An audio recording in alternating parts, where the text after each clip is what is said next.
What if the entire village hated you for something you didn't do? What if you were born carrying a burden so terrible that even mentioning it was forbidden? What if the very people you swore to protect looked at you with fear, disgust, and contempt, not for your actions but simply for existing? This is the world of Naruto Uzumaki. 12 years before our story begins, on October 10th, the Hidden Leaf village, Konoha faced its darkest hour. A monstrous demon, the nine-tailed fox, Kurama, attacked without warning or mercy. This wasn't just any threat.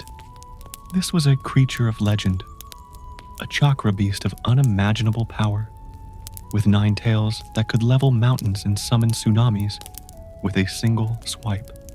Each tail represented catastrophic destructive potential, and the 9 tails possessed all 9. The beast descended upon the village like a nightmare made flesh. Its roars shook the very foundations of the earth. Its claws tore through buildings as if they were paper. Its tails swept away entire neighborhoods, crushing homes and families beneath tons of rubble. But there was more.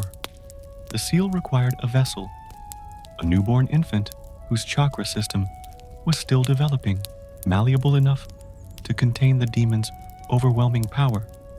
And Minato chose his own son, his newborn son, Naruto Uzumaki, in the final moments of his life, as his wife, Kushina Uzumaki, herself dying from the extraction of the 9 tails that had been sealed within her, held their child. Minato performed the seal. The 9-tailed fox, roaring in rage and defiance, was pulled into the infant's body, locked behind a seal branded onto the child's stomach. The demon's chakra, its very essence, became intertwined with Naruto's own life force. Minato's last wish, spoken with his dying breath, was simple and heartbreaking. He wanted the village to see Naruto as a hero, the boy who contained the demon that would have destroyed them all, the living prison that saved every person in the village. He should be celebrated, honored, respected, but people don't work that way.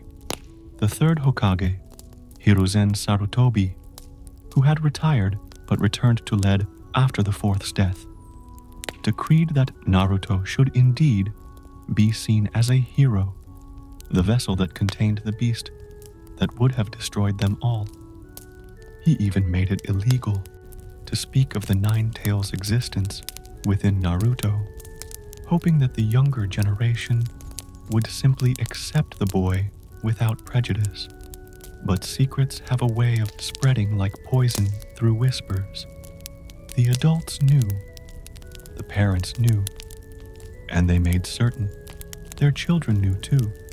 Despite the law, despite the Hokage's decree, the truth leaked out in hushed conversations, in warnings to keep children away from that boy, in the way people's faces would harden when Naruto walked by. Fear is a powerful emotion, more powerful than gratitude. The villagers, who had lost friends and family to the 9 tails, who had watched their loved ones crushed, burned, torn apart, could not separate the boy from the demon within him. When they looked at Naruto, they didn't see a child. They saw the monster. They saw the creature that had murdered their families. They saw death itself, wearing a child's face. And so Naruto grew up alone, completely, devastatingly alone. He lived in a small, sparse apartment that the village provided for him, a bare, cold space with peeling paint and a single window that looked out onto an alley. There were no parents to tuck him in at night, no family dinners around a warm table, no birthday celebrations with cake and presents, no one to teach him right from wrong, or comfort him when he was scared, or tell him he was loved. The third Hokage checked on him when he could, providing money for food and rent. But the responsibilities of leading a village left him with limited time for personal interactions. Naruto learned to cook instant ramen because it was cheap and easy to prepare, developing a love for the simple meal that would last his entire life. Not because it was truly his favorite food, but because it was the only thing that felt like comfort in his lonely existence. A warm bowl of ramen was the closest thing he had to a hug, to someone caring about him, to feeling full in more ways than one. At the academy, where young ninja are trained, Naruto was an outcast. Other children, taught by their parents to avoid him, refused to play with him. They formed groups and teams and friendships, and Naruto was always on the outside looking in. Teachers, themselves scarred by the Nine Tails attack, treated him with cold indifference at best and open hostility at worst. When he failed at a lesson, they sighed with resignation rather than offering help. When he acted out, they punished him harshly, seeing him as a troublemaker rather than a child crying out for attention. So, Naruto developed a defense mechanism, a shield against the crushing weight of loneliness and rejection. He became the class clown. If people were going to notice him for negative reasons anyway, he'd give them something to notice. He pulled pranks, painting graffiti on the HOKAGE monument, setting up elaborate traps, disrupting classes with jokes and tricks. He wore bright orange clothing that was impossible to ignore. He laughed loudly, spoke boastfully, and declared his intentions to become Hokage to anyone who would listen.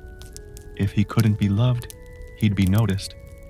If he couldn't have friends, he'd have attention. If he couldn't earn respect, he'd demand it. And beneath all the bravado, beneath all the pranks, and the shouting and the bright orange jumpsuit, was a terrified little boy who just wanted someone, anyone, to acknowledge that he existed, that he mattered, that his life had value, that he wasn't a monster, that he was human. This is where our story begins, with a boy carrying a demon, wearing a smile like armor, and holding onto a dream that seems impossible. A dream that one day, when he becomes Hokage, the strongest ninja and leader of the village, everyone will finally have to acknowledge him. Everyone will finally have to see him. Everyone will finally have to accept that Naruto Uzumaki is a human being worthy of respect. This is the story of how that lonely, hated, desperate child became the greatest hero his village had ever known. This is the story of Naruto. Our story truly begins on a day that should have been one of celebration for Naruto Uzumaki, but instead starts with humiliation and failure. It's graduation day at the Ninja Academy, where students take their final exam to become Chunin, Rookie Ninja. The test is simple. Perform the clone jutsu, creating illusory duplicates of yourself. It's a basic technique that even the least talented students can usually manage.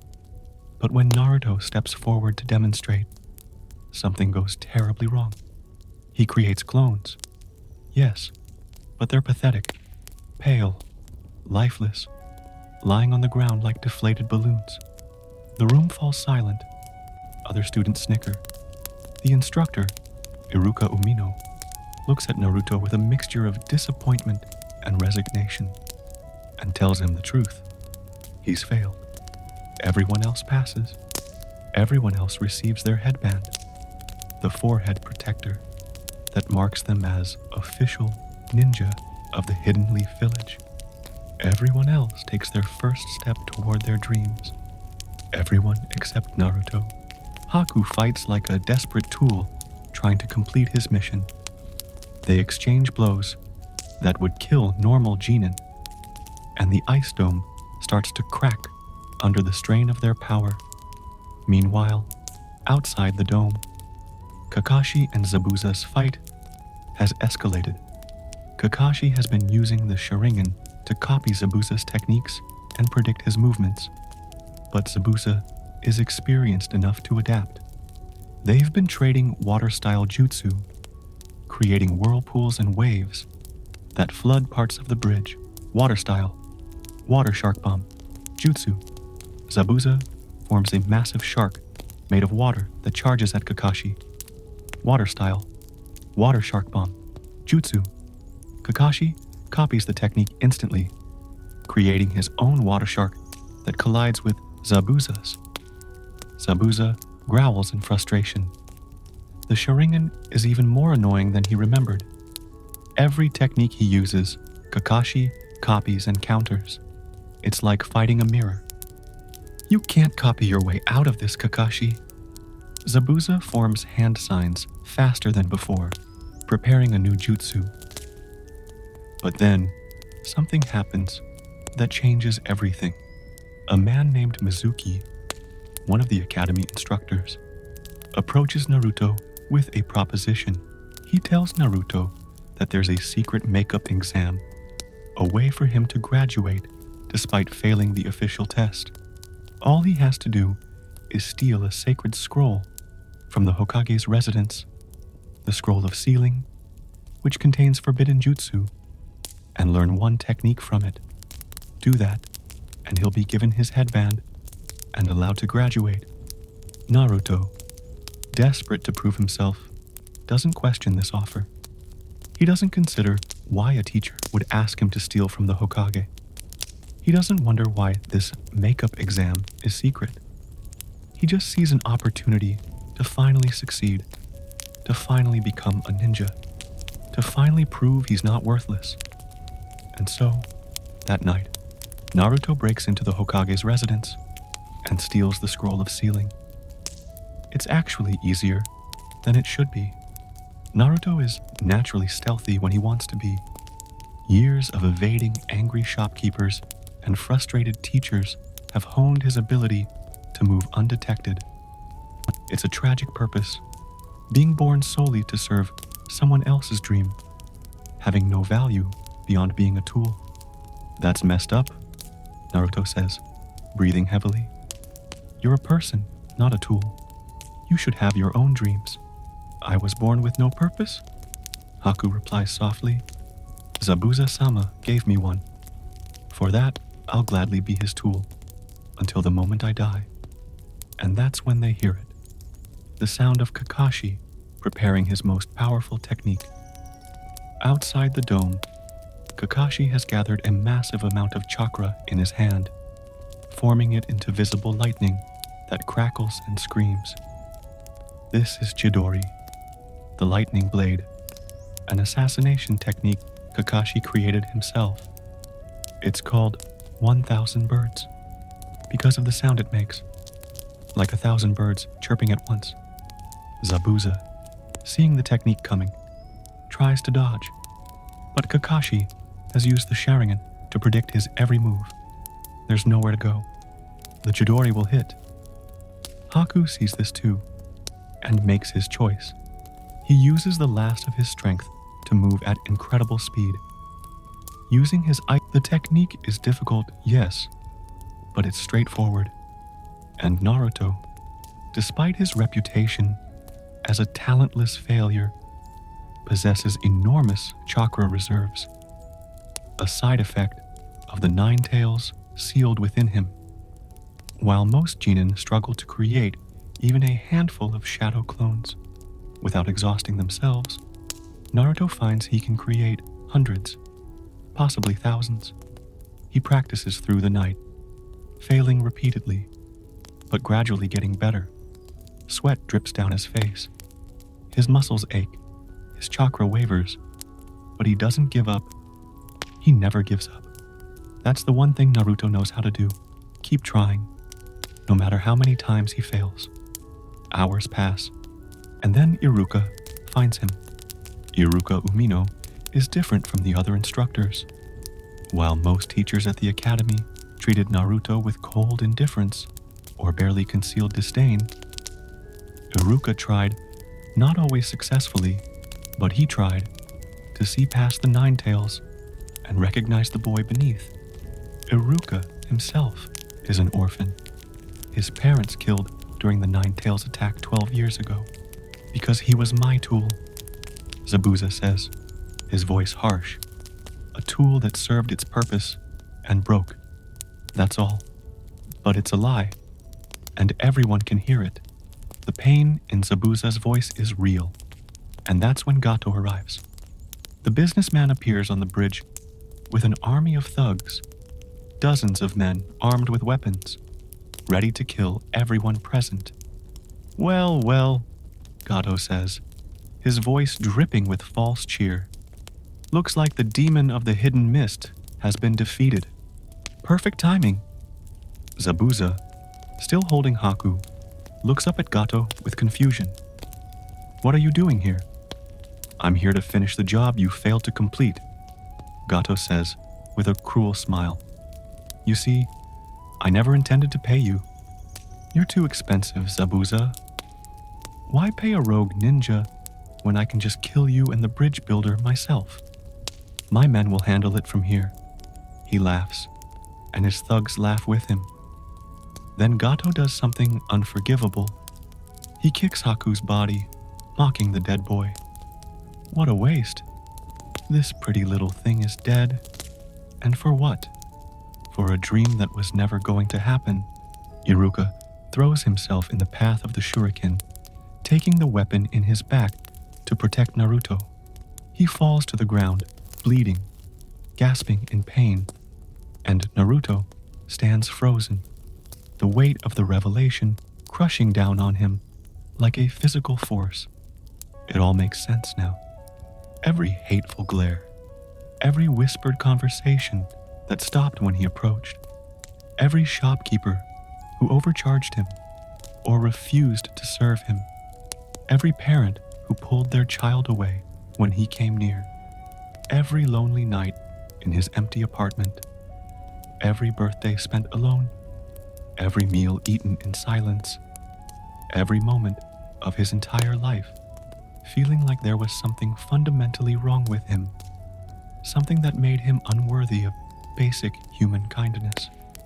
It was because of the demon, the nine-tailed fox, the monster that killed hundreds of people, that destroyed families, that left the village scarred and traumatized. That monster lives inside him. No wonder everyone hates him. No wonder he's always alone. How can anyone see past the demon to the person underneath? Mizuki laughs again, preparing another attack, ready to finish off both Iruka and Naruto. He tells Naruto that a monster like him doesn't deserve to live, that the village would be better off without him. And then Iruka speaks.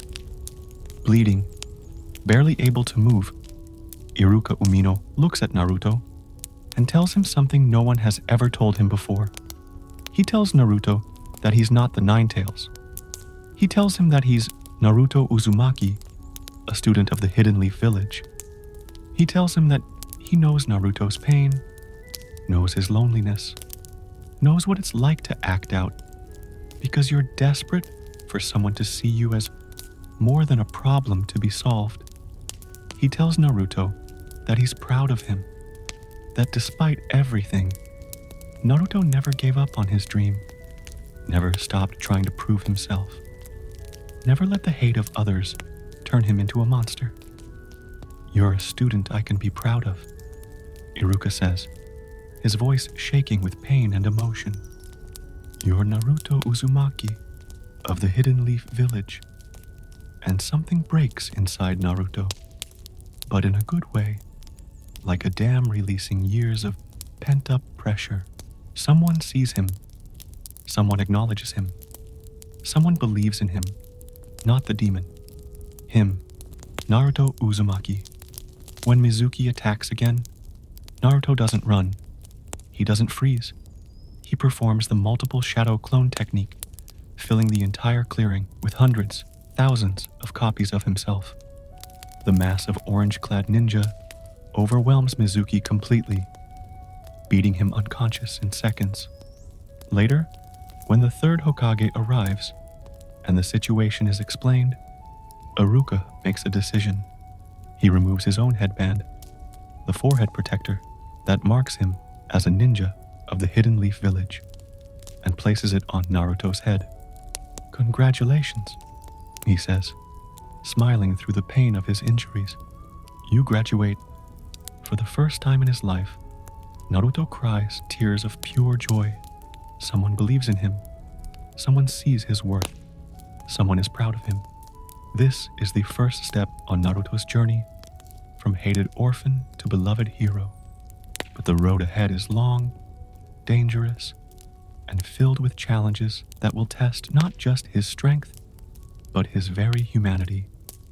A few days after the Scroll of Sealing incident, Naruto officially begins his life as a genin. He arrives at the academy for team assignments, wearing his new forehead protector with immense pride. Today, the newly graduated students will be divided into 3-person teams, each led by a jonin instructor. Naruto sits in the classroom surrounded by his former classmates, all of whom are now his fellow genin. There's Shikamaru Nara, a lazy genius who spends most of his time sleeping. Choji Akimichi, a kind-hearted boy who loves food more than anything. Ino Yamanaka, a confident girl from a prestigious clan. Kiba Inuzuka, a brash boy with his ninja dog Akamaru. Shino Aburame, a quiet boy who uses insects in combat. Hinata Hyuga, a shy girl from the village's most powerful clan, and others. But the two people Naruto can't stop thinking about are Sasuke Uchiha and Sakura Haruno. Sasuke is everything Naruto is not. Talented, popular, skilled, and admired by everyone, especially the girls. He's the top student of their class, an orphan like Naruto, but instead of being hated, he's idolized. Girls literally scream his name and fight for his attention.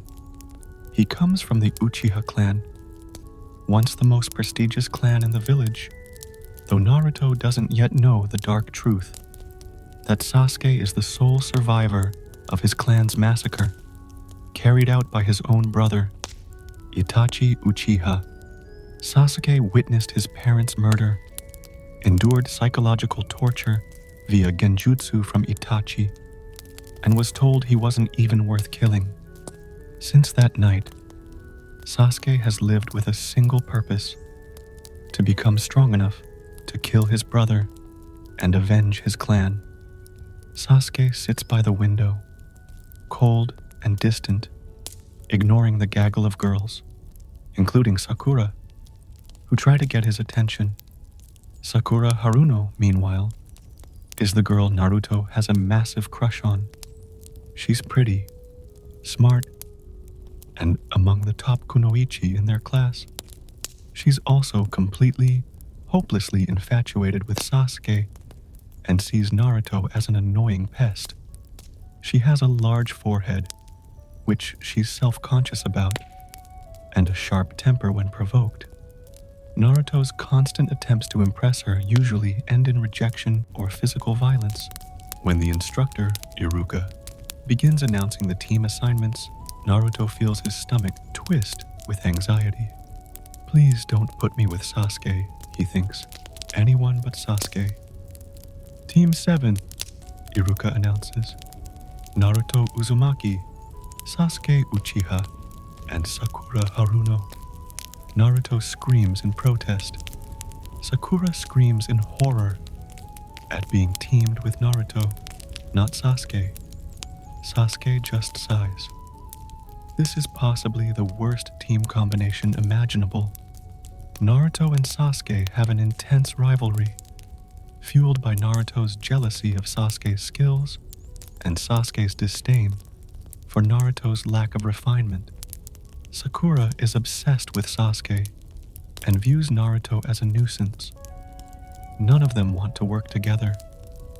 But fate, or perhaps a clever Hokage, has other plans. After the assignments are made, the teams wait for their Jonin instructors to arrive and take them for their official first lesson. Most teams are picked up relatively quickly, but Team 7 waits and waits and waits.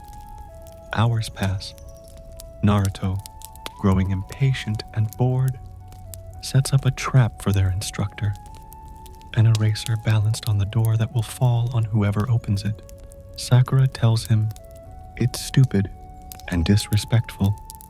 Sasuke says nothing, though there's a glimmer of amusement in his eyes when Naruto actually succeeds in setting the trap. When their instructor finally arrives, he opens the door, and the eraser falls directly on his head, covering his distinctive silver hair with chalk dust. The man doesn't seem particularly bothered. This is Kakashi Hatake, and he will become one of the most important people in their lives. Kakashi is an enigma. He's a Jonin, an elite ninja, with a reputation as one of the village's strongest fighters. He wears his forehead protector tilted to cover his left eye, and a mask covers the lower half of his face, leaving only his right eye visible and giving him a perpetually lazy, bored expression. He's infamously late to everything, always carrying a small orange book, Make Out Paradise, a series of adult novels that he reads constantly and without shame. He seems casual to the point of irresponsibility, slouching and speaking in a drawl that suggests he'd rather be anywhere else. But there's more to Kakashi than his lazy demeanor suggests. Beneath the mask and the casual attitude is a man haunted by profound loss and trauma. He's a veteran of the Third Great Ninja War, a child soldier who became a Jonin at just 13 years old. He's known as Kakashi of the Sharingan, or the Copy Ninja, having copied over 1,000 jutsu with his Sharingan eye, a bloodline ability that should be impossible for him to possess, since he's not a member of the Uchiha clan. The truth, which the students don't yet know, is that his left eye was a gift from his dying teammate, Obito Uchiha, during the war. Kakashi has watched teammates die, killed enemies by the hundreds, and carries the weight of his past like a physical burden. But right now, covered in chalk dust and looking at 3 genin who clearly don't want to be a team, Kakashi just smiles beneath his mask. "My first impression of you guys," he says, "is that I hate you." This is not a promising start. He takes them to the roof of the academy and asks them to introduce themselves, tell him their likes, dislikes, hobbies, and dreams for the future. Naruto goes first, declaring loudly that he loves ramen, hates the 3 minutes it takes for instant ramen to cook. His hobby is eating different kinds of ramen, and his dream is to become Hokage. So everyone will finally acknowledge him. It's enthusiastic, if shallow. Sakura goes next, but she's too busy staring at Sasuke to give a proper introduction. She stammers that she likes, glances at Sasuke. Her hobby is, glances at Sasuke, and her dream is, squeals and doesn't finish, too embarrassed to admit she's basically thinking about Sasuke. Sasuke goes last. His introduction is chilling in its cold simplicity. He says he doesn't have many likes. He dislikes a lot of things. He doesn't have a hobby. And his dream, no, his ambition, is to restore my clan and kill a certain someone. The temperature seems to drop. There's no emotion in his voice, just cold, unwavering determination. Kakashi processes this information, recognizing the darkness in Sasuke's words, the pain in Naruto's desperate need for acknowledgement, and Sakura's, well, her preoccupation with boys. This is going to be interesting. He tells them that tomorrow they'll have a survival exercise, a final test to see if they're truly ready to be ninja. He warns them that the failure rate is 66%, meaning most teams don't actually become genin, even after graduating from the academy. This test is the real graduation exam. Don't eat breakfast tomorrow, he advises with a lazy wave. You'll just throw up. The next morning, Naruto, who ignored the advice and ate breakfast, arrives at the training ground early, excited and nervous. Sakura arrives on time. Sasuke shows up fashionably late, cool and composed. Kakashi arrives 3 hours late. Sorry, I got lost on the path of life, he says without a hint of sincerity. Kakashi explains the exercise. He's set a timer for noon. The 3 genin must work together to take 2 bells from him before time runs out. Only those who get a bell will pass. Since there are 3 students and only 2 bells, at least one person will fail and be sent back to the academy. That person will also be tied to a tree stump and forced to watch the others eat lunch. The implications are clear. They'll have to fight each other for the bells. Kakashi tells them to come at him with the intent to kill. He's not joking around. But Kakashi-sensei, Sakura protests. You couldn't even dodge an eraser. Kakashi just smiles. The people who aren't good enough to be ninja end up having their names engraved on that monument, he says, pointing to the village's memorial stone where the names of fallen ninja are inscribed. I arrived late because I was visiting a friend whose name is on that stone. The atmosphere shifts. This isn't a game. Naruto charges forward immediately, pulling a kunai and screaming his intentions. Kakashi doesn't even appear to move.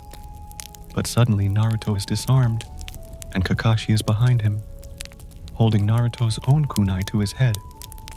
Taijutsu, Kakashi says calmly. The basics of ninja combat. You're not even close. The exercise continues, and it becomes painfully obvious that the 3 genin are hopelessly outmatched. Kakashi plays with them, reading his book while dodging attacks, complementing their efforts while simultaneously defeating them with minimal effort. He catches Sasuke in a genjutsu, an illusion technique that makes Sasuke believe he's being impaled by kunai. He buries Naruto up to his head in the ground, using an earth-style jutsu. Actually, Sakura mostly just stands around worrying about Sasuke. When the timer goes off at noon, none of them have gotten a bell. Kakashi ties Naruto to one of the tree stumps, as promised, and sets out 3 lunch boxes for Sasuke and Sakura. He tells them they can eat, but they absolutely cannot give any food to Naruto. If they do, they all fail immediately. Then he leaves. Naruto's stomach growls audibly. He hasn't eaten since the small breakfast that morning, and he's just spent hours being beaten up, buried, and humiliated. Sasuke and Sakura have their lunches, and Naruto has nothing but the rope holding him to the stump. For a moment, there's awkward silence. Then Sasuke picks up his lunchbox and walks over to Naruto.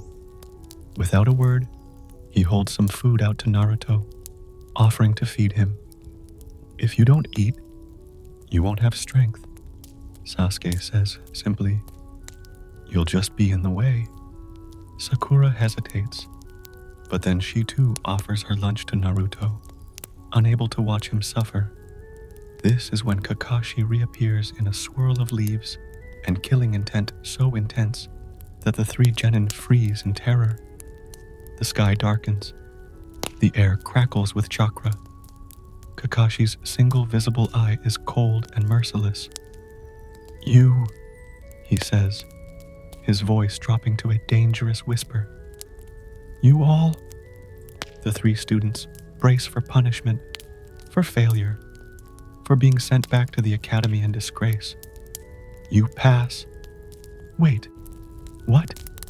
Kakashi's demeanor shifts immediately, the killing intent vanishing like it was never there. He explains that the purpose of the exercise was never about getting the bells. It was about teamwork.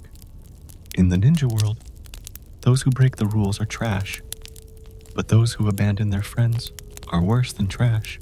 Sasuke realized that they needed Naruto at full strength if they had any hope of success, so he chose his teammate over the rules. Sakura followed his example. They prioritized the team over individual success. That's what it means to be a ninja. Those who break the rules and codes of the ninja world are called trash, Kakashi says, his visible eye curving with a smile. But you know what? Those who abandon their friends are worse than trash. For Kakashi, this lesson is deeply personal.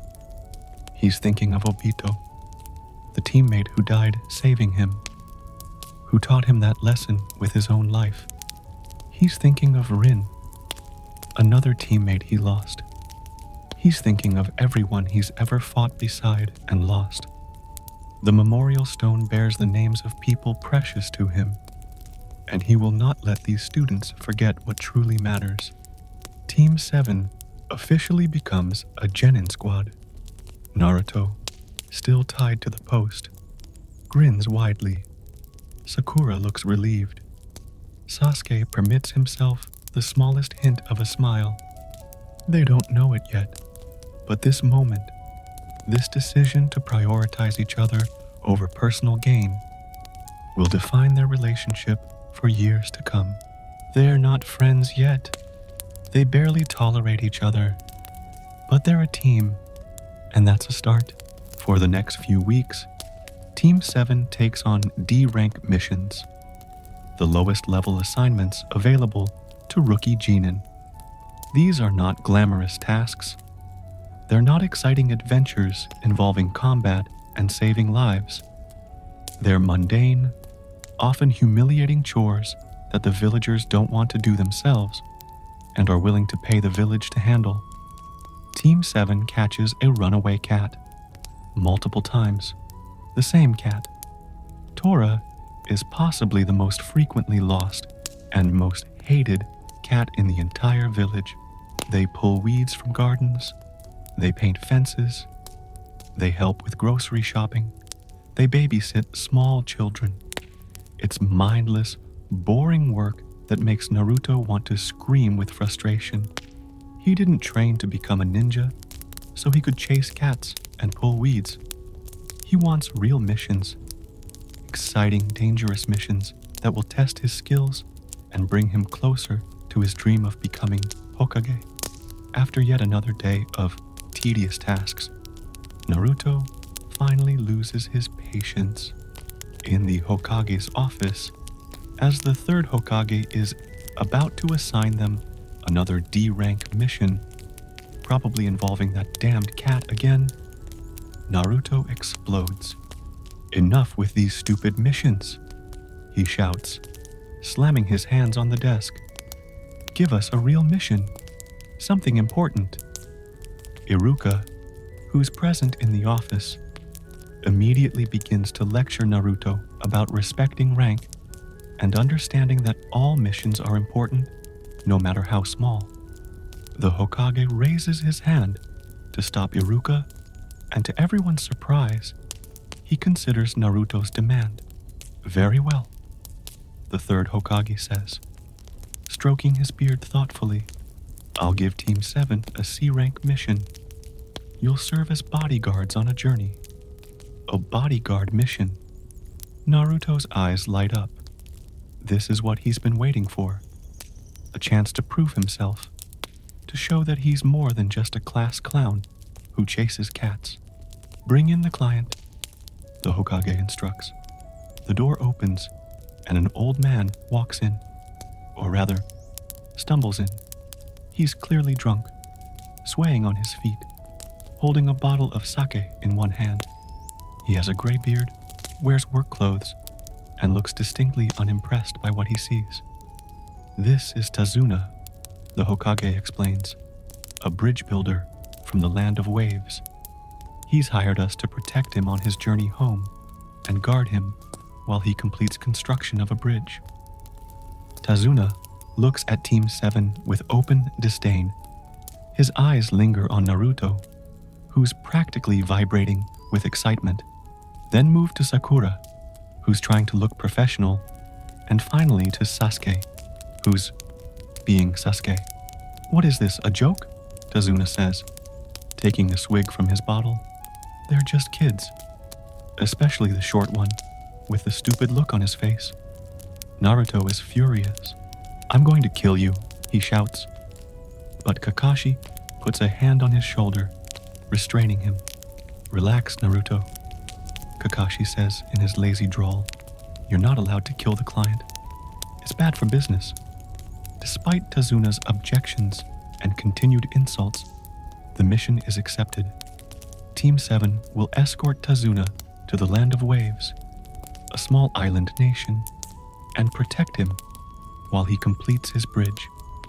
It's a C-rank mission, which means they might encounter bandits or wild animals, but shouldn't face any ninja threats. For rookie Genin, this is a significant step up in responsibility. The next day, Team 7 and Tazuna set out from the Hidden Leaf Village, beginning their journey to the Land of Waves. The path takes them through forests, across streams, and along winding roads. Naruto is beside himself with excitement, constantly looking around for potential enemies or adventures, much to everyone's annoyance. As they walk, they pass a puddle on the road. It's a clear, sunny day. It hasn't rained in over a week. A puddle. Kakashi's visible eye lingers on the puddle for just a moment, longer than necessary, but he keeps walking, saying nothing. Naruto doesn't notice anything unusual, neither do Sakura or Sasuke. Tazuna is too busy being grumpy and drunk to pay attention to anything. They continue walking. Then, without warning, two figures emerge from the puddle, which was never a puddle at all, but a genjutsu, an illusion hiding two ninja. They move with deadly precision, whipping out a chain covered in spikes and wrapping it around Kakashi before any of the genin can react. "First one down," one of the attackers says coldly. They pull the chain tight, and Kakashi is torn apart, literally shredded into pieces that fall to the ground. Sakura screams. Naruto stands frozen in shock and horror, watching pieces of his teacher scatter on the ground. Sasuke's eyes widen. Their Jonin instructor is dead. Killed in an instant, they're on their own against enemy ninja. The two attackers are the Demon Brothers, Meizu and Gozu, Chunin-level ninja from the Hidden Mist Village. They're dressed in gas masks and full-body armor covered in spikes. Their chain weapon, the Phantom Sword, is still dripping with blood, Kakashi's blood. "Second one," they say, lunging toward Naruto. Naruto can't move. He's paralyzed with fear. He's never faced a real enemy before. He's never seen someone die right in front of him. This isn't academy training or D-rank missions. This is real. This is death. Sasuke moves. In the split second before the Demon Brothers can reach Naruto, Sasuke leaps into action, jumping over the chain and pinning it to a tree with a kunai on one side and a shuriken on the other, preventing the brothers from using their weapon. He then throws himself at the brothers, engaging them in taijutsu combat. "Naruto!" Sasuke shouts. "Get the bridge builder to safety!" Sakura grabs Tazuna and pulls him back. putting herself between the old man and the attackers. Sasuke continues fighting, moving with a grace and speed that showcases his status as a prodigy. But he's still just a genin facing two experienced Chunin. One of the demon brothers breaks free from the chain and charges at Naruto with a poison-coated gauntlet, ready to strike. And Naruto still can't move. Fear has locked his body in place. He's going to die. He's going to die without ever proving himself, without ever becoming Hokage, without ever being acknowledged. He's going to die as a failure. The poisoned gauntlet slashes across Naruto's hand. Blood spurts. Pain flares. The poison enters his bloodstream. And then Kakashi appears, perfectly fine, catching both demon brothers in a chokehold and knocking them unconscious in seconds. Kakashi wasn't dead. The Kakashi that was destroyed was a replacement, a log transformed to look like him. A basic technique called the substitution jutsu. The real Kakashi was never in danger. He allowed the ambush to happen so he could see how his students would react to a real threat. Naruto stares at Kakashi, relief and anger and shame warring in his chest. He couldn't move. He froze up. He was useless. Sasuke had to save him. He's the weak link on the team, the one who holds everyone back. And now, he's been poisoned. Kakashi notices the wound on Naruto's hand and realizes the poison will spread through his bloodstream within an hour unless treated. They need to get back to the village quickly. But before they can leave, Kakashi confronts Tsunade with a hard question. These weren't random bandits. These were ninja, Chunin from the Hidden Mist Village, specifically hunting you. This is no longer a C-rank mission. A C-rank mission doesn't involve ninja combat. You lied about the level of danger. Why? Tsunade, cornered and ashamed, finally tells the truth.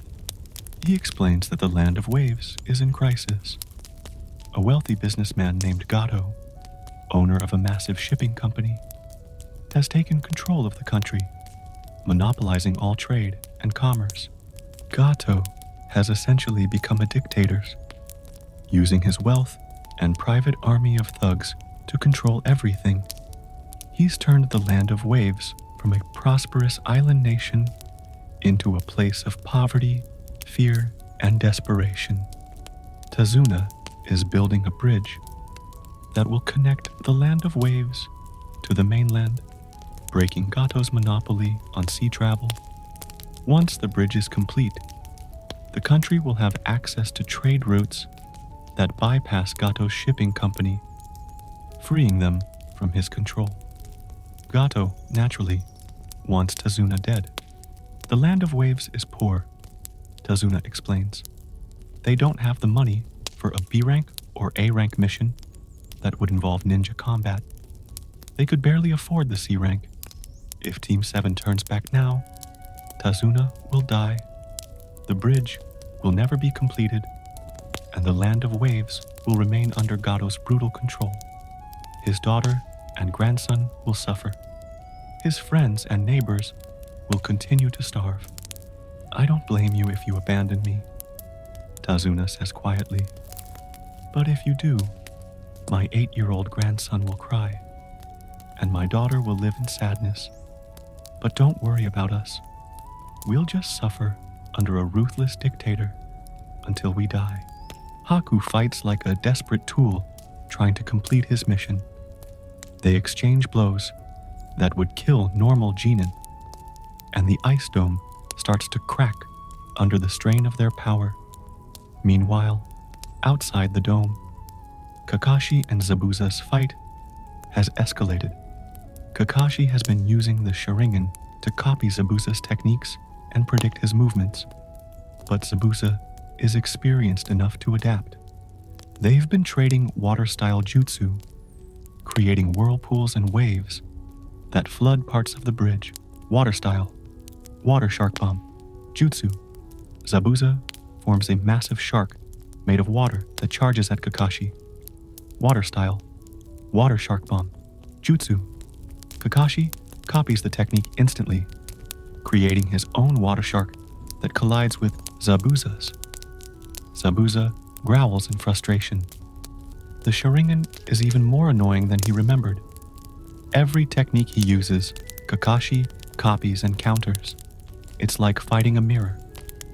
You can't copy your way out of this, Kakashi. Zabuza forms hand signs faster than before, preparing a new... If you two idiots are going, then I guess I'm going too. Kakashi smiles beneath his mask. Well then, it's settled. We'll continue to the land of waves. But there's still the matter of Naruto's injury. The poison is spreading. They have maybe an hour before it becomes lethal. Naruto, looking at the wound on his hand, makes a decision. He pulls out a kunai and stabs it into his own hand, through the wound, and pulls toward himself, letting the poisoned blood pour out. The pain must be excruciating, but Naruto grits his teeth and doesn't make a sound beyond a slight grunt. There, he says, his voice strained. I got the poison out. I'm fine. Kakashi is impressed and concerned in equal measure. Naruto, that was incredibly brave, and also incredibly stupid. You could have damaged nerves or severed tendons. You could have bled to death, but I didn't, Naruto says, wrapping the wound with a bandage. I swore on this wound. I swear I won't freeze up again. I swear I'll protect Tazuna and complete this mission. I swear I won't be the weak one on the team anymore. It's a tragic purpose, being born solely to serve someone else's dream, having no value beyond being a tool. That's messed up, Naruto says, breathing heavily. You're a person, not a tool. You should have your own dreams. I was born with no purpose? Haku replies softly. Zabuza-sama gave me one. For that, I'll gladly be his tool, until the moment I die. And that's when they hear it. The sound of Kakashi preparing his most powerful technique. Outside the dome, Kakashi has gathered a massive amount of chakra in his hand, forming it into visible lightning that crackles and screams. This is Chidori, the lightning blade, an assassination technique Kakashi created himself. It's called 1,000 birds, because of the sound it makes, like 1,000 birds chirping at once. Zabuza, seeing the technique coming, tries to dodge, but Kakashi has used the Sharingan to predict his every move. There's nowhere to go. The Chidori will hit. Haku sees this too, and makes his choice. He uses the last of his strength to move at incredible speed. Using his ice release to slide across the ground, it's enormous, a monumental feat of engineering, stretching toward the mainland like a symbol of hope. This is what I've dedicated my life to, Tazuna says quietly, looking at the bridge with pride and determination. This is what will save my country. They arrive at Tazuna's home, where they meet his daughter Tsunami and his grandson Inari. Tsunami is a kind woman, still young, but worn down by the hardships of living under Gato's rule. She's a widow. Her husband was killed years ago, and the shadow of that loss still haunts the family. Inari is an 8-year-old boy who, upon seeing Team 7, immediately mocks them. There's no such thing as a hero, he says bitterly. You're all going to die just like my father did. Everyone who tries to stand up to Gato dies. Naruto is offended by this defeatist attitude and snaps at Inari, calling him a coward. Inari runs to his room crying, and Tsunami explains her son's pain. Years ago, her husband, a man named Kaisa, who was loved by the entire village, stood up to Gato. He was a fisherman, strong and kind, who became a father figure to Inari. after the boy's biological father abandoned them.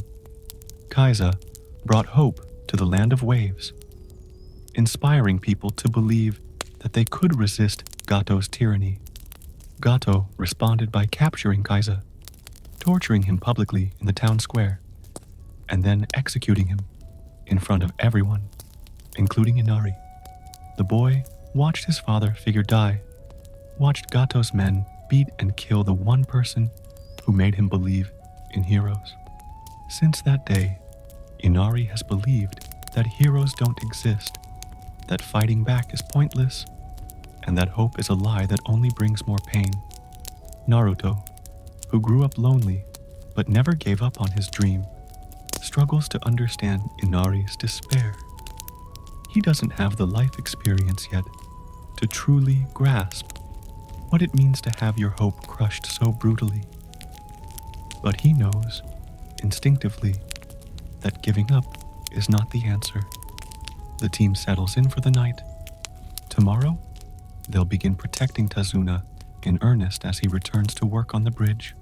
But unknown to them, Gato has already sent a much more dangerous assassin to kill the bridge builder, an assassin who will test Team 7 in ways they never imagined. The next morning, Team 7 accompanies Tazuna to the bridge construction site. The fog is thick again, rolling in from the ocean in white sheets that reduce visibility to a few meters. The genin are on high alert, scanning their surroundings for any sign of enemy ninja. Naruto, true to his oath, is particularly vigilant. He keeps checking the area, his nerves on edge. When he senses something moving in the bushes, he hurls a kunai without hesitation. "There's someone there," he shouts. Sakura hits him on the head. "You idiot, you probably just..." The kunai strikes a white rabbit, pinning it to a bush.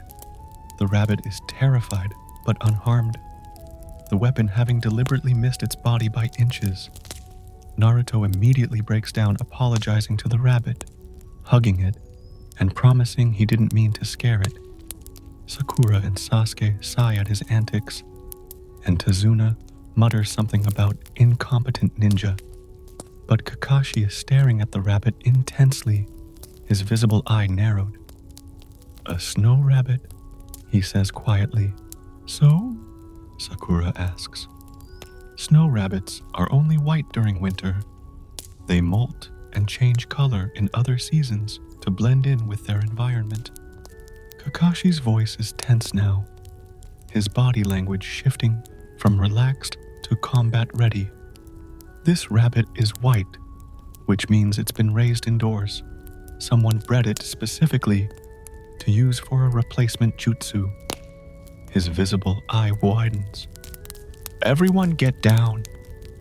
Before the genin can react, Kakashi tackles all of them to the ground, just as a massive blade, easily 6 feet long and shaped like a butcher's cleaver, comes spinning through the air where their heads had been moments before.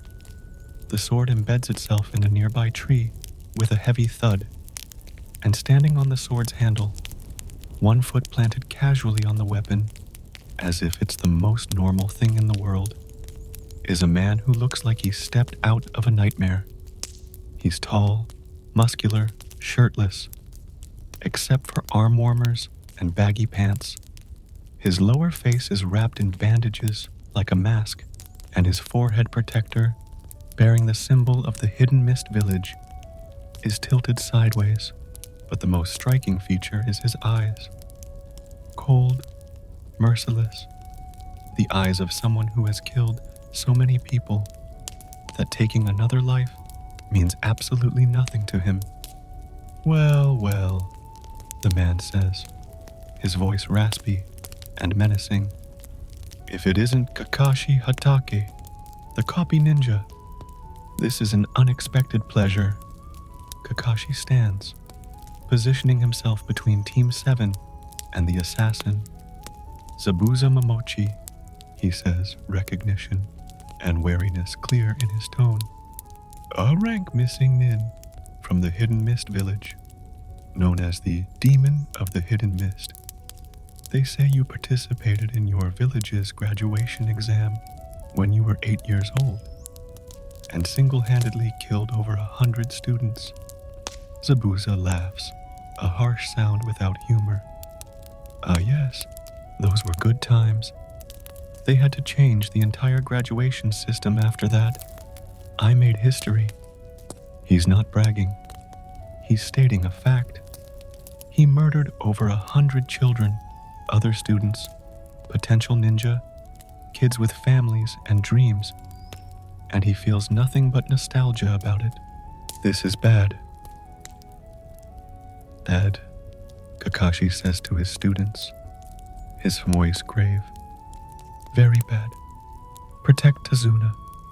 Don't engage Zabuza directly under any circumstances. This opponent is on a completely different level from the Demon Brothers. Sasuke, Sakura, and Naruto form a protective triangle around Tazuna, kunai drawn, every muscle tense.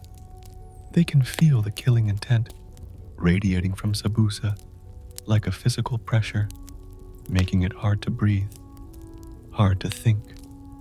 Oh, how sweet, Zabuza mocks. The little Jinin playing bodyguard. This will be over quickly. Kakashi reaches up and pulls his forehead protector up, revealing his left eye, the Sharingan. The eye is red with 3 black tomoe swirling around the pupil, a bloodline ability that allows the user to copy techniques and predict movements. The Sharingan, Zabuza says, interest piqued. The copy ninja's famous eye. I'm honored, but it won't be enough. Zabuza vanishes into the mist, which suddenly grows thicker, swirling with chakra. This is his hidden mist jutsu, a technique that creates a fog so dense that even the Sharingan has difficulty seeing through it. Zabuza is an assassination specialist. He's killed countless targets by attacking from within his mist, striking from angles victims never see until it's too late. 8 points, Zabuza's voice echoes from everywhere and nowhere. Liver, lungs, spine, clavicle vein, neck vein, brain, kidneys, heart. So many vital points to choose from. Which will be first? The killing intent intensifies, becoming almost unbearable. Sasuke, who has trained his entire life to be a strong ninja, finds his hand shaking, trembling as he grips his kunai. He can't control it. The sheer malice in Zabuza's presence is overwhelming. For a brief, terrible moment, Sasuke considers suicide, just stabbing himself and ending it quickly, rather than enduring this suffocating terror. Kakashi notices his student's fear and does something to break the tension. Don't worry, he says, his voice calm and reassuring, despite the dire situation. I won't let anyone kill you. You're precious to me. I'll protect you with my life. It's the first time any of them have heard Kakashi say something so openly emotional, so vulnerable. The words cut through the fear, reminding them that they're not alone, that their teacher is here, and he won't abandon them. Zabuza appears behind Tazuna, his massive sword raised for a killing blow. Kakashi appears behind Zabuza and stabs through him with a kunai. Both are water clones, copies made from the mist.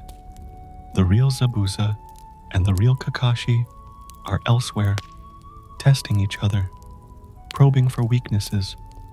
You're making this fun, Kakashi, Zabuza's voice calls out. But let's end the warm-up.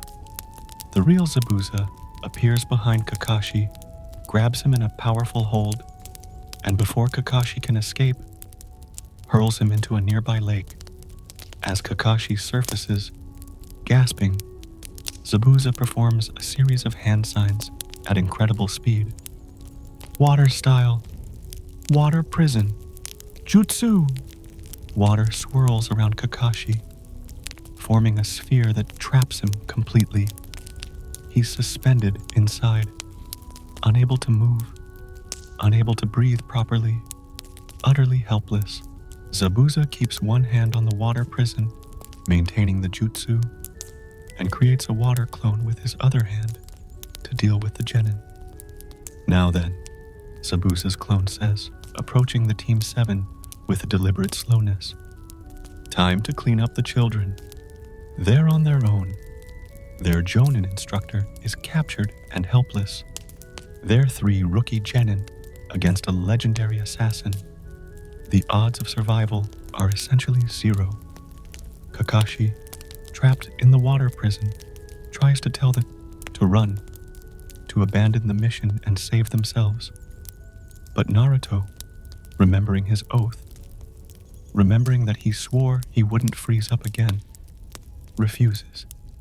"We're not running," Naruto says, chakra flaring as he creates dozens of shadow clones. "We're going to save Kakashi-sensei and protect Tazuna. Believe it." The clones rush Zabuza's water clone, attacking from every angle.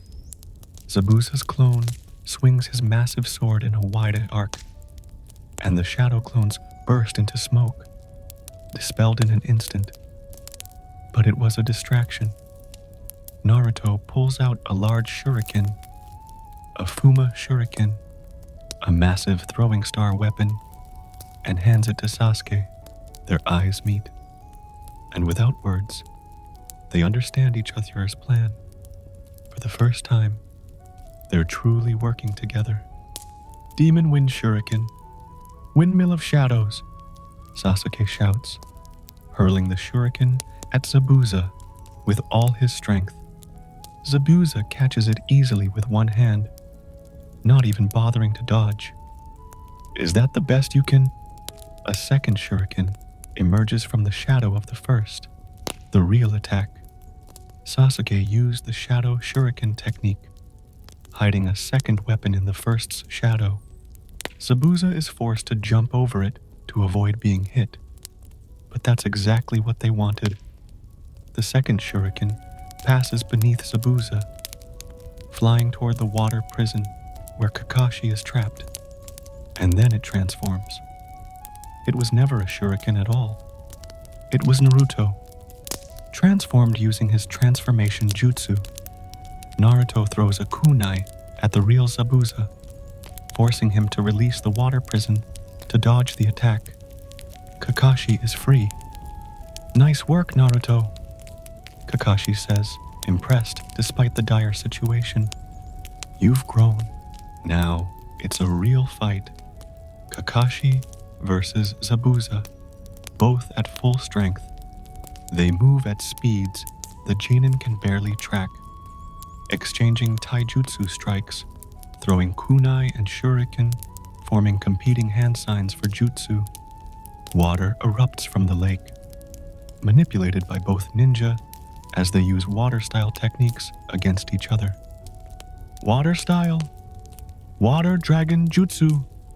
They both shout in unison, and 2 dragons made of water collide in mid-air, canceling each other out and sending spray everywhere. Zabuza forms more hand signs, preparing another attack. But Kakashi's Sharingan is copying his every movement. Kakashi mirrors the hand signs perfectly, at the exact same speed, finishing the technique at the same instant. "Water style! Great waterfall technique!" They both call out, and a massive torrent of water crashes down, flooding the area. When the water settles, Kakashi is standing over Zabuza, kunai at the assassin's throat, ready to deliver the killing blow. "It's over," Kakashi says, and then a figure appears from the mist. A boy masked, wearing the clothes of a hunter nin from the Hidden Mist village. Hunter nin are special ninja tasked with hunting down rogue ninja and disposing of their bodies to prevent village secrets from being leaked. "Thank you for your assistance in defeating the traitor Zabuza Momochi? The masked boy says politely, "I'll take it from here." Before Kakashi can respond, the masked boy throws senbon needles, long, thin needles, often used for acupuncture, at Zabuza's neck. The needles strike vital points, and Zabuza collapses, apparently dead. The masked boy picks up Zabuza's body with surprising ease and prepares to leave. "Wait," Kakashi says. "Who are you?" "My name is Haku," the boy says. "I'm a Hunter 9 from the Hidden Mist Village. I've been tracking Zabuza for some time. Again, thank you for your assistance." And with that, Haku disappears into the mist, taking Zabuza's body with him. The battle is over. They won. Tazuna is safe. Zabuza is dead. Except Kakashi doesn't think Zabuza is dead. "Those senbon needles," Kakashi muses as they walk back to Tazuna's home. "They hit his neck, but they might not have hit any vital organs. Senbon are often used to put people in a death-like state without actually killing them. That Hunter Nin might have been working with Zabuza, not hunting him, which means Zabuza will be back. And when he returns, they need to be ready." Kakashi, exhausted from using the Sharingan so extensively, can barely walk. The Sharingan consumes enormous amounts of chakra, especially for someone like Kakashi, who wasn't born with it. He collapses shortly after they return to Tazuna's house, and is bedridden for the next week, recovering. During this recovery period, Kakashi teaches the team a new skill: chakra control through tree climbing. But not normal tree climbing. They must walk vertically up trees, using only their feet with no hands. The exercise requires gathering chakra in the soles of the feet and maintaining perfect control. Too little chakra and they won't stick to the tree. Too much and they'll crack the bark and be repelled. Sakura, who has excellent chakra control, masters the technique on her first try and reaches the top of the tree easily. Sasuke, talented as he is, makes it about halfway up the tree before using too much chakra and damaging the bark, forcing him to try again. Naruto barely makes it, one step before falling flat on his back. It's humbling. Despite his massive chakra reserves, thanks to the Nine Tails, Naruto has terrible control. He's like trying to perform surgery with a sledgehammer. Sasuke is frustrated that Sakura is better than him at something, and Sakura, for once, is the star student. They train relentlessly. Day after day, they climb trees until their feet are raw and their chakra exhausted. Naruto receives advice from Sakura, who explains the technique in a way he can understand. Sasuke pushes himself harder, refusing to be outdone. The rivalry between Naruto and Sasuke intensifies, but it's a healthy rivalry now, one that pushes them both to improve. During their training, Naruto encounters a boy in the forest, a beautiful, feminine boy gathering herbs. They have a conversation about dreams and purpose. The boy, who we know as Haku, though Naruto doesn't realize it, explains that he lives to serve someone precious to him, and that's what gives his life meaning.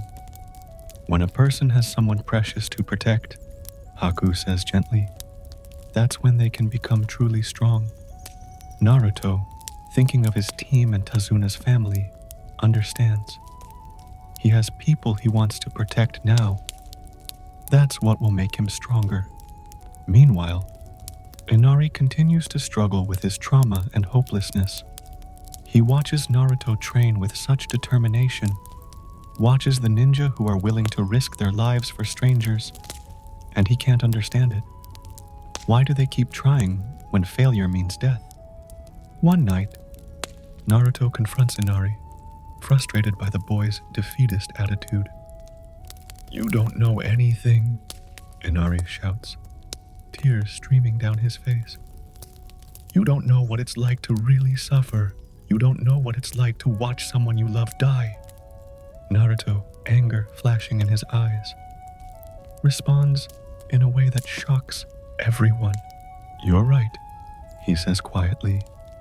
"I don't know what it's like to have a father die, because I never had a father, or a mother, or anyone. I've been alone my entire life. I've never had anyone to lose, because I've never had anyone at all." The room falls silent. "But I learned something," Naruto continues. "Crying and giving up doesn't change anything. If I'd given up every time someone was cruel to me, I'd have given up before I could even walk. But I didn't. I kept going. I kept trying, because I have a dream, and I refuse to let anything stop me from achieving it." Inari stares at Naruto, seeing him in a new light. This boy who smiles and laughs and seems so carefree has suffered more than Inari realized. 1 week passes.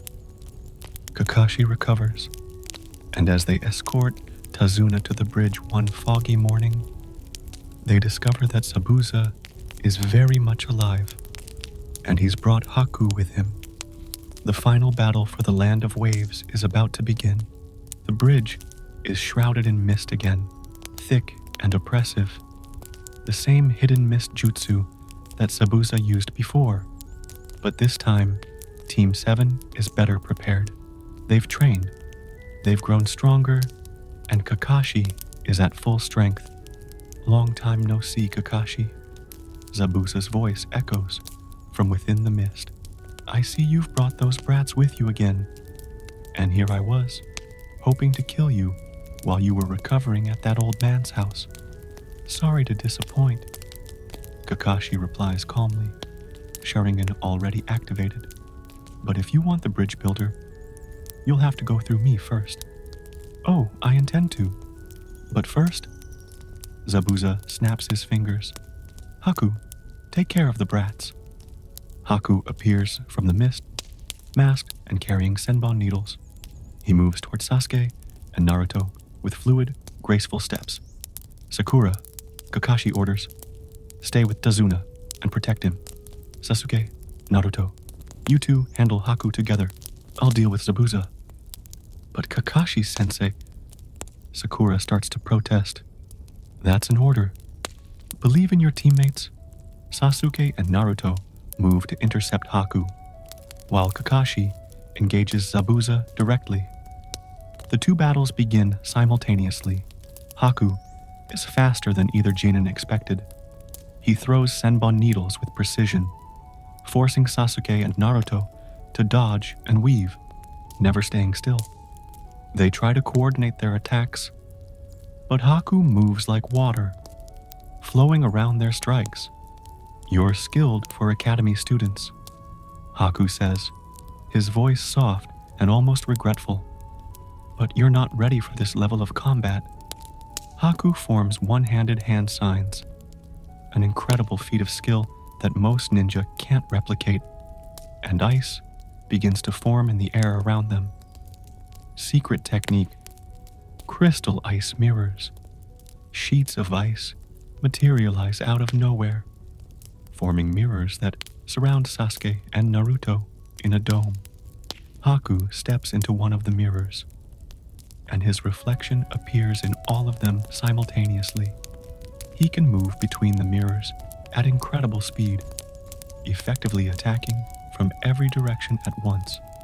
It's a technique unique to Haku, a bloodline ability called Ice Release, a combination of water and wind nature chakra that allows him to create and manipulate ice. It's extremely rare, so rare that most people believe it's extinct. Haku begins throwing senbon from the mirrors, and Sasuke and Naruto are bombarded with needles from every direction. They try to defend themselves, try to escape the dome, but the mirrors reform whenever they're damaged. Haku is too fast, attacking from angles they can't predict. Blood spatters. Senbon pierce skin. Sasuke and Naruto are being overwhelmed. Outside the dome, Sakura watches helplessly, torn between staying with Tsunade as ordered and helping her teammates who are clearly in trouble. Kakashi is engaged with Zabuza, using the Sharingan to copy techniques and stay one step ahead of the assassin. But he can't break away to help. Inside the ice mirrors, Sasuke analyzes the situation. They need to see Haku's movements, need to predict where he'll attack from next. His Sharingan bloodline, dormant until now, awakens. His eyes change, turning red with a single tomo, swirling in each eye. I can see him now, Sasuke says, his Sharingan tracking Haku's movement between mirrors. He's moving clockwise, always positioning himself before he throws the Senbon. If we time it right, another barrage of needles interrupts him. Several pierce Sasuke's shoulder, his leg. He's accumulating injuries fast.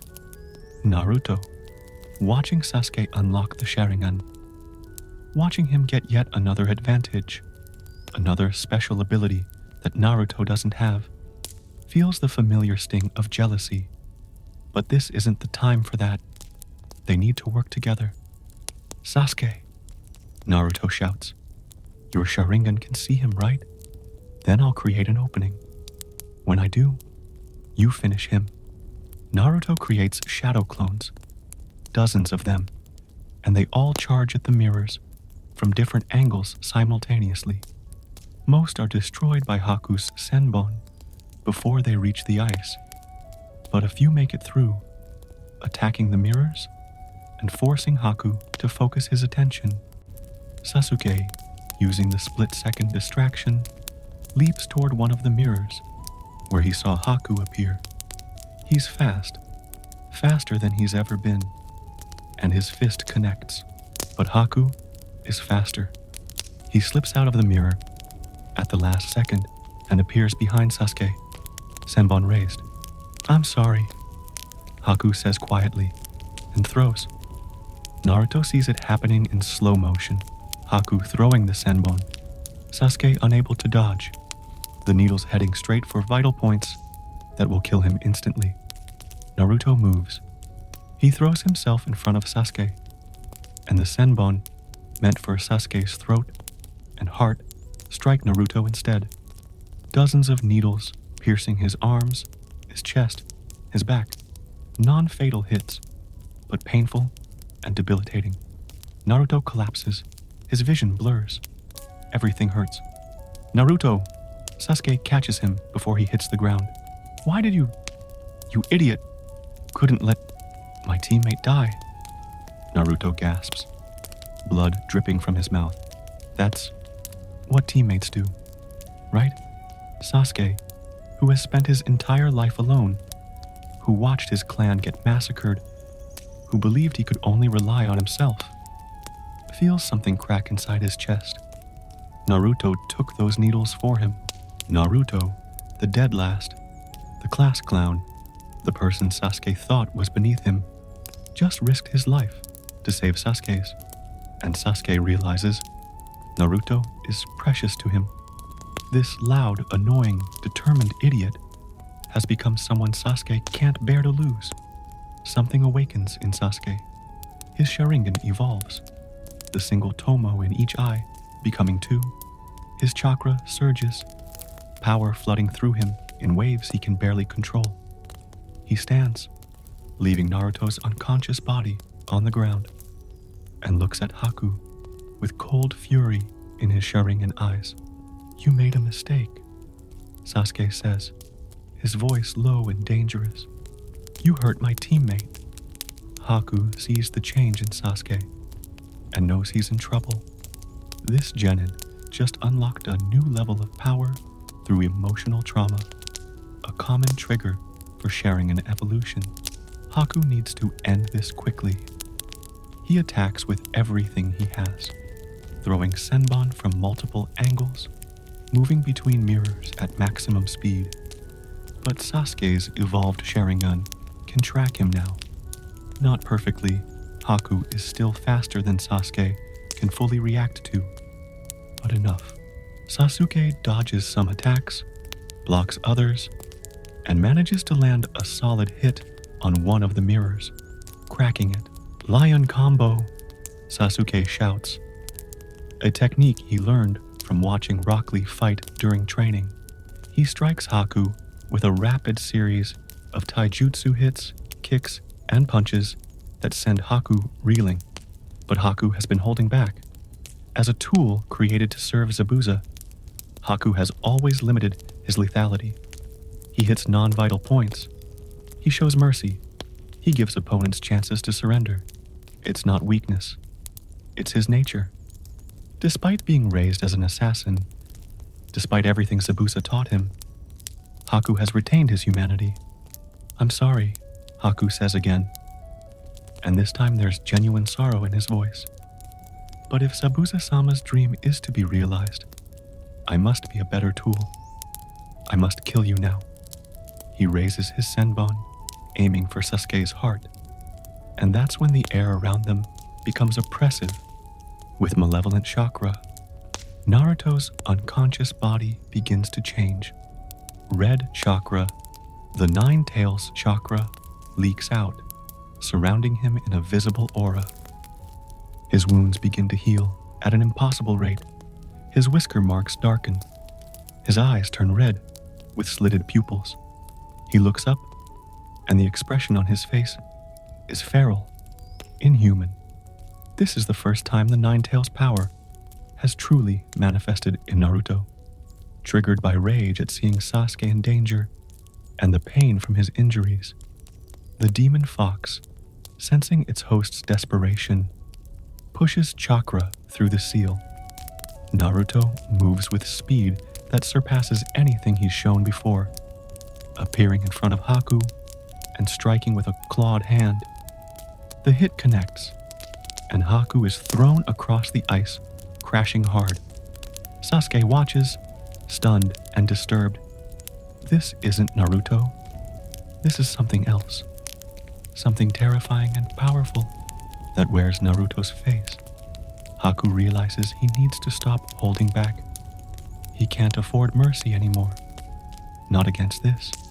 He creates more ice mirrors, forms them into offensive shapes, and attacks with killing intent he's been suppressing. The battle becomes vicious. Naruto, operating on pure instinct and the Nine Tails influence, fights like a wild animal. Haku fights like a desperate tool trying to complete his mission. They exchange blows that would kill normal Genin, and the ice dome starts to crack under the strain of their power. Meanwhile, outside the dome, Kakashi and Zabuza's fight has escalated. Kakashi has been using the Sharingan to copy Zabuza's techniques and predict his movements, but Zabuza is experienced enough to adapt. They've been trading water-style jutsu, creating whirlpools and waves that flood parts of the bridge. Water-style, water shark bomb, jutsu. Zabuza forms a massive shark made of water that charges at Kakashi. Water-style, water shark bomb, jutsu. Kakashi copies the technique instantly, creating his own water shark that collides with Zabuza's. Zabuza growls in frustration. The Sharingan is even more annoying than he remembered. Every technique he uses, Kakashi copies and counters. It's like fighting a mirror. "You can't copy your way out of this, Kakashi." Zabuza forms hand signs faster than before, preparing a new jutsu. But Kakashi forms the same hand signs at the same speed, finishing at the exact same moment. Water-style, water dragon jutsu. Two enormous dragons, made of water, rise from the flooded bridge and crash into each other, exploding into spray.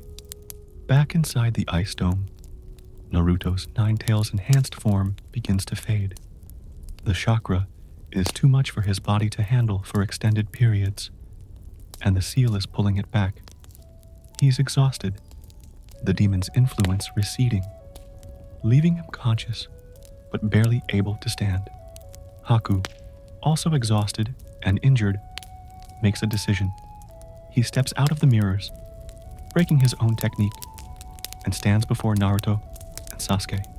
"You're strong," Haku says, pulling off his mask to reveal a beautiful, feminine face with gentle eyes. "Stronger than I anticipated, but I can't lose. Zabuza-sama's dream depends on me." "What dream?" Sasuke asks, buying time to recover. "Zabuza-sama wants to change the Hidden Mist Village, to end the brutal graduation exam that made him who he is, to create a village where children don't have to kill each other to become ninja. He needs money to stage a coup. That's why he took this job from Gato. I exist to make that dream a reality. That's my purpose. That's why I was born. It's a tragic purpose, being born solely to serve someone else's dream, having no value beyond being a tool." "That's messed up," Naruto says, breathing heavily. "You're a person, not a tool. You should have your own dreams." "I was born with no purpose?" Haku replies softly. "Zabuza-sama gave me one. For that, I'll gladly be his tool, until the moment I die." And that's when they hear it. The sound of Kakashi preparing his most powerful technique. Outside the dome, Kakashi has gathered a massive amount of chakra in his hand, forming it into visible lightning that crackles and screams. This is Chidori, the lightning blade, an assassination technique Kakashi created himself. It's called 1,000 birds, because of the sound it makes, like 1,000 birds chirping at once. Zabuza, seeing the technique coming, tries to dodge, but Kakashi has used the Sharingan to predict his every move. There's nowhere to go. The Chidori will hit. Haku sees this too, and makes his choice. He uses the last of his strength to move at incredible speed, using his ice release to slide across the ground, faster than anyone can react. He appears in front of Zabuza, just as Kakashi's Chidori strikes. The lightning blade pierces through Haku's chest. Time seems to stop. Kakashi, his hand through Haku's body, stares in shock. Haku smiles sadly, blood dripping from his mouth. "Thank you, Zabuza-sama," Haku whispers, "for giving my life meaning." He falls. Zabuza catches him, this boy who has been his companion for years, who followed him into exile, who fought for his dream. And for the first time in years, something cracks in Zabuza's cold demeanor. "Haku," Zabuza says, his voice rough with emotion. He thought he'd lost long ago. Naruto and Sasuke, freed from the ice mirrors, emerge to see Haku's body in Zabuza's arms. Naruto, understanding what happened, feels tears well up. This person, this beautiful, gentle person, died for someone else's dream. "Why?" Naruto asks, approaching carefully. "Why did he do that?" Zabuza, holding Haku's body, looks at Naruto with eyes that might be glistening with unshed tears beneath his bandages. "Because he was my tool," Zabuza says, his voice harsh. "A tool that served its purpose and broke. That's all. But it's a lie, and everyone can hear it. The pain in Zabuza's voice is real, and that's when Gato arrives. The businessman appears on the bridge with an army of thugs, dozens of men armed with weapons, ready to kill everyone present. "Well, well," Gato says, his voice dripping with false cheer. "Looks like the demon of the hidden mist has been defeated. Perfect timing." Zabuza, still holding Haku, looks up at Gato with confusion. "What are you doing here?" "I'm here to finish the job you failed to complete. Gato says with a cruel smile. You see, I never intended to pay you. You're too expensive, Zabuza. Why pay a rogue ninja when I can just kill you and the bridge builder myself? My men will handle it from here. He laughs, and his thugs laugh with him. Then Gato does something unforgivable. He kicks Haku's body, mocking the dead boy. What a waste. This pretty little thing is dead. And for what? For a dream that was never going to happen. What an idiot. The temperature drops. Not literally, but everyone feels it. The shift in the air, as Zabuza's grief turns to rage. Kakashi, Zabuza says quietly, lend me a kunai. Kakashi, understanding, tosses him a kunai without hesitation. Zabuza, still severely injured from his fight with Kakashi, stands. He places Haku's body gently on the ground, arranging him respectfully. Then he takes the kunai in his mouth. He's lost the use of both his arms during the battle. They're too damaged to grip anything. And begins to walk toward Gato. You made a mistake, Zabuza says, his words slightly muffled by the kunai clenched in his teeth. Haku wasn't a tool. He was precious to me. He was the only light in my darkness, and you disrespected him. Gato's thugs attack, swinging swords and clubs. Zabuza, using only his jaw strength to hold the kunai, cuts through them. Blood sprays. Men fall. Zabuza is dying. His arms don't work. His body is failing. He's lost too much blood. But he refuses to stop until he reaches Gato. The thugs are terrified now, backing away from this demon who won't die, who fights with a kunai in his teeth, like some kind of monster from legend. Zabuza reaches Gato. Before you die, Zabuza says, understand this. Haku was more human than you ever were. He had a heart. He had compassion. You have nothing but greed. And then he kills him. With the kunai still in his mouth, Zabuza slashes Gato's throat. The businessman falls, choking on his own blood, dying on the bridge he tried so hard to prevent from being built. The thugs panic and flee. Without Gato, they have no reason to stay and fight a demon. Zabuza, his revenge complete, collapses. Kakashi and Team 7 approach carefully. Kakashi, Zabuza says, his voice weak. I have a request. Place my body next to Haku's. I want to be beside him when I die. Kakashi nods, moving Zabuza's body next to Haku's. Zabuza looks up at the sky, where snow has begun to fall. Haku's ice chakra, lingering in the air, creating one last beautiful moment. Haku, Zabuza whispers, was there a place for someone like me beside you? Can a demon like me go to the same place as an angel like you? Naruto, tears streaming down his face, speaks up. Yes, I think the place you're going, Haku will be waiting for you. He sacrificed his life because you were precious to him. That means he'd want to see you again. Zabuza's visible eye crinkles. He might be smiling beneath his bandages. Thank you, kid. You're not so bad. Keep training. You might actually achieve that dream of yours. Become Hokage. Make sure that people like Haku don't have to be tools anymore. And then he dies. The snow falls softly on the bridge. Two bodies lie together. A demon and an angel. A master and his tool. Two people who found humanity in each other, despite the cruelty of the ninja world. Naruto learned something profound that day. Enemies aren't always purely evil. Sometimes they're just people with their own dreams and pain. Sometimes they're victims of circumstances who made desperate choices. And sometimes the cruelest thing about being a ninja isn't killing enemies. It's understanding them. The villagers of the Land of Waves arrive, led by Inari. The boy had overcome his fear and gathered the townspeople to help defend Tazuna and the bridge. They don't need to fight now. Gaara is dead, and his thugs have fled. But their willingness to stand up, their courage to face their oppressor, marks a turning point for the country. Team 7 helps complete the bridge over the next few days.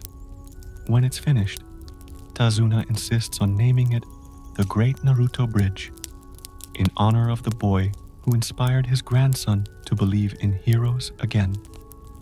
As Team 7 prepares to leave, Inari runs up to Naruto. "Will you come back someday?"